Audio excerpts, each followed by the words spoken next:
자, 제2절 범죄학의 연구 방법입니다. 제가 목차에서도 말씀드렸듯이 중요한 파트라고 말씀드렸죠. 첫 번째 공식 범죄 통계를 볼 텐데 이 이하부터는 제가 종전에 그 형사정책 교재를 갖고 촬영한 부분이 있습니다. 그 교재 촬영한 부분으로 대체를 좀 하도록 하겠습니다. 이 공식 범죄 통계는 통계적 관찰, 대량 관찰, 범죄 통계표의 분석 이렇게 달리 표현되기도 하는데요.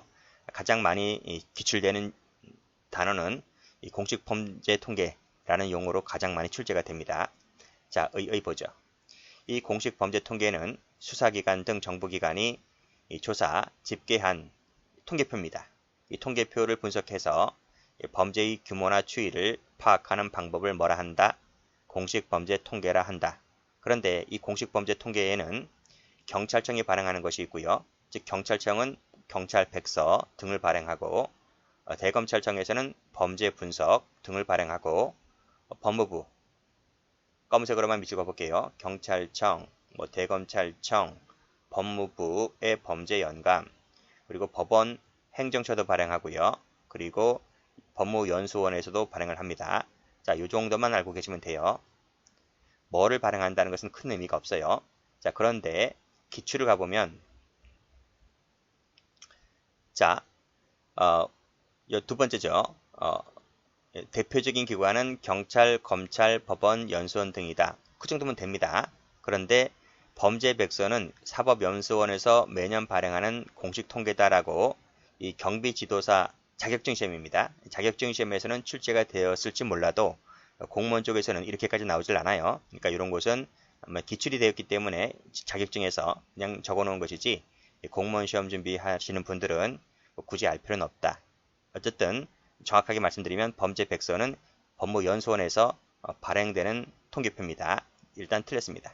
그리고 또 우리나라의 통계 중에서 경찰청이 발행하는 것과 검찰청이 발행하는 것은 동일하다. 이게 동일하면 지금 발행하는 기관이 다른데요. 어떻게 똑같을 수가 있습니까? 보는 시각, 조사 방법 등에 따라서 다르겠지. 그래서 똑같다 하면 틀려요. 기출 볼 때 경위라고 하는 것은 그 경찰직입니다. 경찰 간부 시험. 지금은 이제 경위 공채로 바뀌었어요. 경찰직 범죄학 교재의 기출에 나왔던 지문이고요. 구특이라고 하는 것은 그 특별 책임이죠. 그러니까 교정직 특채를 말합니다. 그리고 경비는 경비지도사, 보호직 7을 하면 보호직 7급, 국가직 7급이죠. 그것을 말하고 자, 그렇게 제가 표기를 했습니다. 다시 한번 가보죠. 자, 여기까지 했는데 자, 이거 한번 봅니다.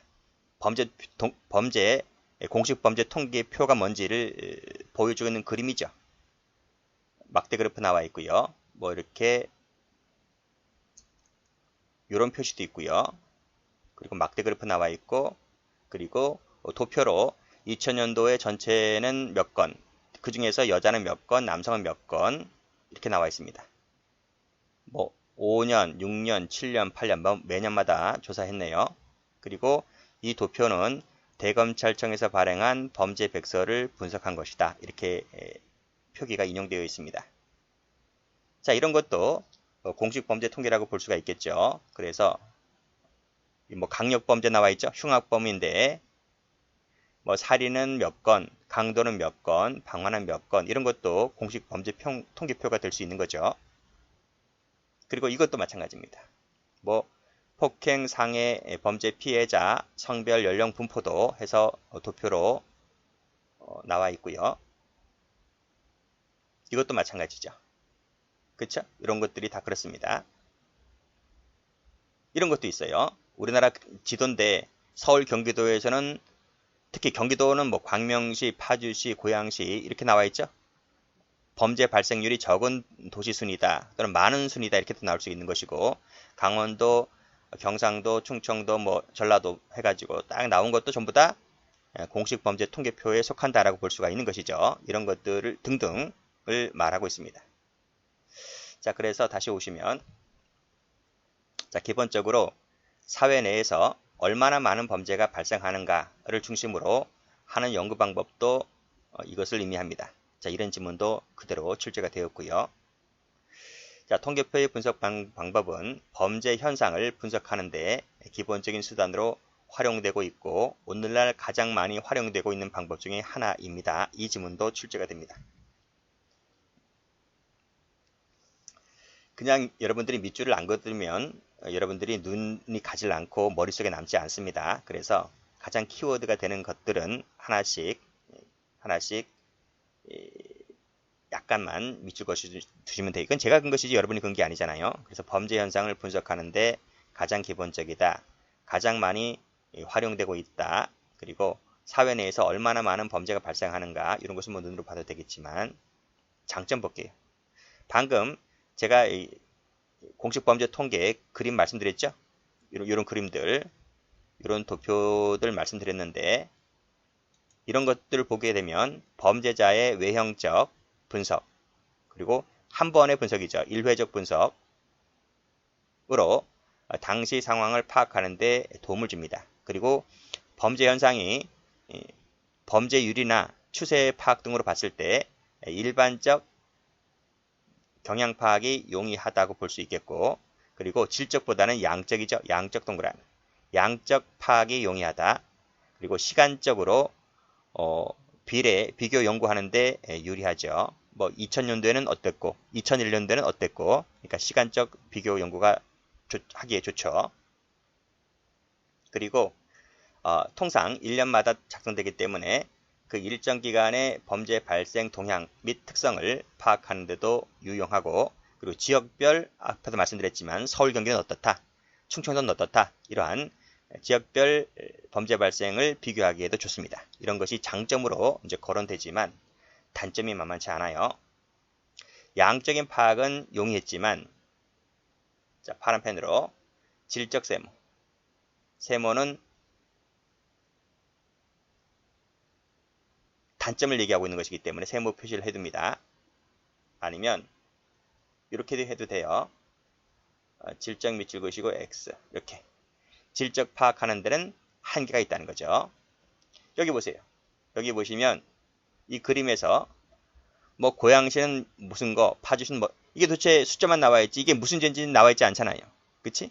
그리고 앞에 이 숫자도 숫자만 나와 있지 이게 무슨 죄인지 내용 파악이 안 되어 있잖아요. 그렇기 때문에 이런 것들이 한계라는 거죠. 그래서 질적 파악하는 데는 어렵다. 그래서 구체적 상황이라든지 개인적 특성이라든지 이런 것 부분을 파악하는 데는 한계가 있지 않느냐라는 얘기고요. 또 수사기관이 인지한 사건만 통계표에 잡히기 때문에 따라서 암수 문제, 암수 동그라미 찍기, 암수 문제에도 큰 문제가 있다는 것입니다. 그래서 실제 잡힌 것과 실제 잡히지 않은 행하여진 범죄 이 많은 격차가 벌어질 수 있어서 실태를 정확하게 파악하는 데는 어렵다는 얘기입니다. 이런 것도 있겠죠. 입력 누락 문제,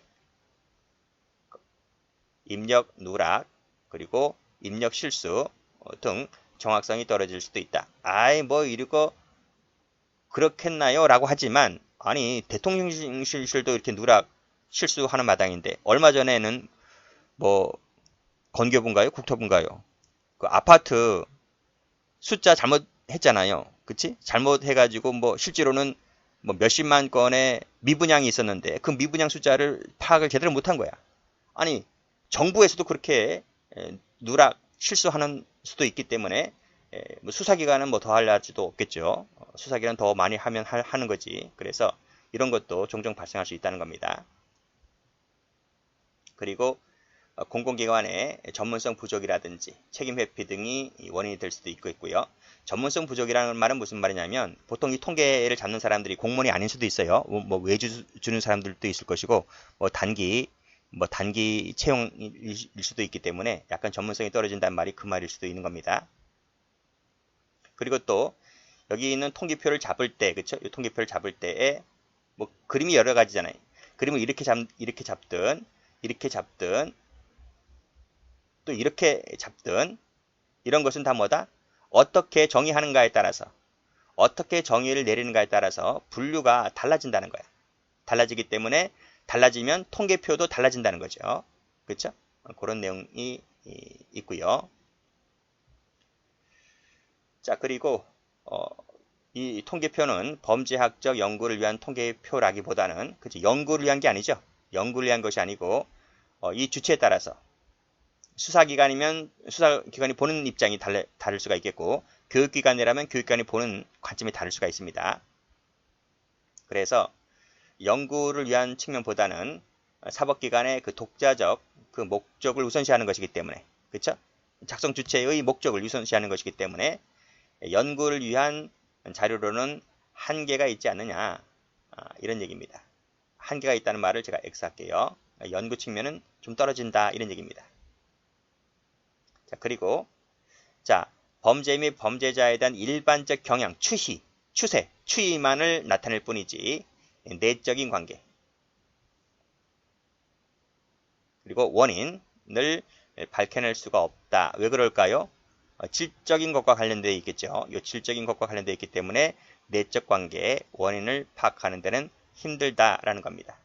그래서 가장 중요한 단어를 몇 가지 색깔 칠해 드릴게요. 자, 질적은 힘들다. 암수 문제가 있다. 그리고 여기 내적 문제, 원인 파악하는데 힘들다. 그런 부분들. 그렇지만은 다른 색깔 해서 양적인 측면은 파악이 용이하다. 이런 부분. 일반적 경향 파악 좋다. 이런 말이죠. 자, 됐고. 됐어요?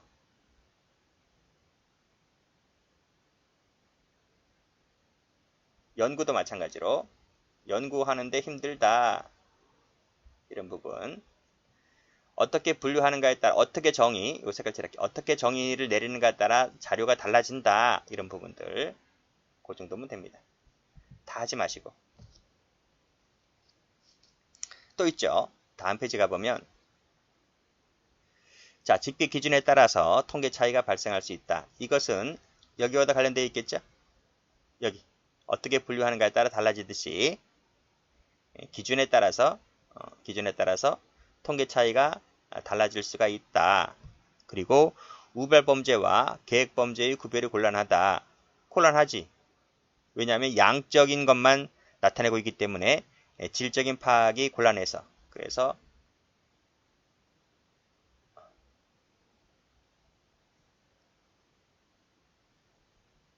질적 X 이렇게 하면 되겠네요.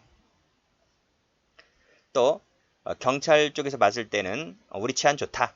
이렇게 그걸 드러내기 위해서 우리 범죄인들도 잘 잡아. 치안도 좋아. 이렇게 그걸 드러내기 위해서 오히려 범죄를 은폐 축소할 수도 있는데 이건 그냥 건너갈게요. 밑줄 긋지 않고. 또 이 형사사법기관의 활동에 의해서 영향을 받고 있기 때문에 그쵸? 범죄율이 왜곡되거나 축소될 수 있다. 이런 것은 요 윗지문과도 약간 관련성이 있겠네요. 묶어보시고요. 자, 이것은 밑줄이 좀 덜 그어져 있습니다. 형사사법기관의 활동에 영향을 받는다까지 밑줄 그으면 되겠네요. 자, 강도나 살인 등 중범죄는 통계에 잘 잡히죠. 그렇지만 경제범죄라든지 기업범죄 같은 경우는 좀 잘 안 잡혀요, 통계에. 그래서 파악하기 힘들기 때문에 통계에도 잘 반영이 되지 않죠. 그런 내용입니다. 그래서 이것은 여긴 X를 하면 되겠네요. 자, 그리고 이 공식적 범죄 통계를 이용하는 연구 방법은 두 변수 사이의 2차원적 관계 수준의 연구를 넘어서기가 어렵다. 그 말은 무슨 말이냐면 이것과도 관련되어 있는 거예요. 내적 상관관계를 밝힐 수가 없기 때문에 이런 표현을 쓰고 있습니다. 2차적 관계 수준은 아니다. 이렇게 여기까지만 그러면 되지? 그러면 저절로 여기까지 눈이 가잖아요. 다 하지 마시고 그 정도면 되겠습니다. 이 지문은 22년도 보호직 7급 시험에 출제가 된 지문이기 때문에 갖다 놨습니다. 자, 됐고요. 뭐 색깔까지는 필요 없어요. 자, 그리고 또 틀린 지문을 가보면 여기 가볼게요. 자, 공식 범죄표 분석 방법은 범죄와 범죄자의 상호 연관관계를 해명하는 데 유용하다. 숨은 범죄를 발견할 수 있다. 틀렸죠? 이런 거 연관관계 파악하는 데 힘들고요. 숨은 범죄 발견하기 힘듭니다. 자, 공식 범죄 통계는 범죄 현상을 분석하는 데 기본적 수단으로 활용되고 있으며, 맞죠? 다양한 숨은 범죄를 포함한 객관적인 자료를 정확히 나타낸다는 장점이 있다. 숨은 범죄 나타내던가요? 그것이 아니죠? 틀렸습니다. 질적인 접근이 가능하다. 안 된다 했고요. 내적인 상관관계나 범죄 원인을 밝힐 수 없죠. 구체적 개인 특성을 파악할 수 있다. 틀렸죠? 태도, 가치, 행동 등 세세한 정보를 파악할 수 있습니까? 안 되죠? 유형에 따라 통계 차이가 발생한다 했죠? 틀렸습니다. 왜곡 축소가 나왔네. 왜곡되고 축소될 가능성이 있다는 부분이 출제됐네요. 그럼 올라가세요. 올라가서 뭐 밑줄 그으면 되지. 밑줄 그으면 됩니다. 자, 이러한 암수 문제를 극복하기 위하여 자기보고식 조사, 피해자 조사를 활용하기도 한다고 되어 있는데, 이것은 암수 범죄가 바로 다음에 나옵니다. 그 암수 범죄 이 내용이 나옵니다. 그래서 이것도 맞는 지문인데 자세한 것은 암수 범죄 파트에서 설명드릴게요. 자, 공식 통계 보완하기 위하여 자기보고식 방법이 개발되었다. 맞습니다. 이것도 암수 범죄 할 때 같이 나옵니다. 밑줄 그어보시고. 자, 보완하기 위해서 나오는 거, 보완하기 위해서 자기보고식 방법이 나오는 것이지, 작성할 때 이게 사용되는 게 아닙니다. 그렇죠? 이런 방법은 공식 범죄 통계 작성 시에는 활용되지 않아요. 활용되지를 않고 보완할 때 활용됩니다. 그래서 두 가지를 묶으셔서 같이 공부하세요. 자, 그렇게 보시면 되고. 자, 그리고 다음 페이지 가보면 범죄율과 시계가 나오는데, 범죄율이란 인구 10만 명당입니다. 인구 10만 명. 10만 명이에요. 만 명 아니고 10만 명이라는 부분 출제가 여러 번 되었어요. 자, 범죄율이란 발생 건수를 비교하는 것이기 때문에 중요 범죄와 가벼운 범죄가 똑같이 취급된다는 점이 이제 통계에 잡힌다는 것이 이제 문제점으로 지적되죠. 자, 인구 변동에 관계없이 범죄 발생의 일반적 경향을 나타낸다. 암수 범죄는 포함시킬 수가 없다는 것은 앞에서 배웠던 공식 범죄 통계와 똑같잖아, 그렇죠? 우리가 지금 공식 범죄 통계를 배우고 있는 겁니다. 그 내용 중에서 범죄율의 개념을 배우고 있는 겁니다. 그래서 이 비판점은 똑같이 장점과 뭐 개념과 단점 이런 것은 이 공식 범죄 통계와 일치하는 거예요. 범죄 시계란 개념이 있는데, 이것은 매 시간마다 발생 현황을 표시한 것을 말한다. 그래서 몇 분마다 몇 건의 살인사건이 발생하는지 그것을 범죄 시계라 불러요. 뭐 장점도 있지만 인구 성장률을 반영하지 않는다는 게 문제가 있는 거죠. 인구 100만일 때와 인구 200만일 때, 인구 1000만일 때의 성장을 반영하고 있지 않는 거야. 우리가 조선시대 때의 살인사건과 현 시대의 살인사건의 그 시계가 다르잖아요. 그렇죠? 근데 그 인구가 늘어난 부분은 반영하지 않고 조선시대의 몇 년도는 살인사건 10건이다. 근데 2020년대를 살고 있는 오늘날에는 살인사건이 100건이다. 그러면 10배 늘어났는데 이렇게 보는 게 아니죠. 인구 자체가 확실히 틀린데, 그러니까 그런 개념은 전혀 발생하지 않고 그냥 몇 분마다 살인사건 몇 건이 발생하더라. 이렇게만 얘기하고 있기 때문에 이것을 반영하고 있지 않다는 것이 이제 문제점으로 잡히게 되는 것입니다. 자, 됐고, 성장률 반영 하고 있지 않다. 밑줄 그으시면 되겠네요. 자, 범죄율은 각 범죄 가치 차이를 서로 다르게 평가한다. 똑같이 봐요. 여기 나와 있잖아. 똑같이 본다. 자, 범죄율과 시계는 인구 변화율을 반영하지 않았다 했잖아요. 반영 틀렸습니다. 1000명이 아니고 10만 명, 100만 명 틀렸죠. 10,000명 틀렸습니다. 그리고 요 밑에 기출, 뭐 2022년도에 20만 명에서 뭐 15만 명으로 감소돼 이런 말 나오는데 틀렸는데요. 해설은 그 기출 천재에 해설 수록되어 있으므로 기출 천재 보시면 됩니다. 자, 암수 범죄를 포함한다 틀렸죠. 그리고 중요 범죄와 가벼운 범죄를 차별화한다, 동등하게 본다 했습니다. 틀렸네요.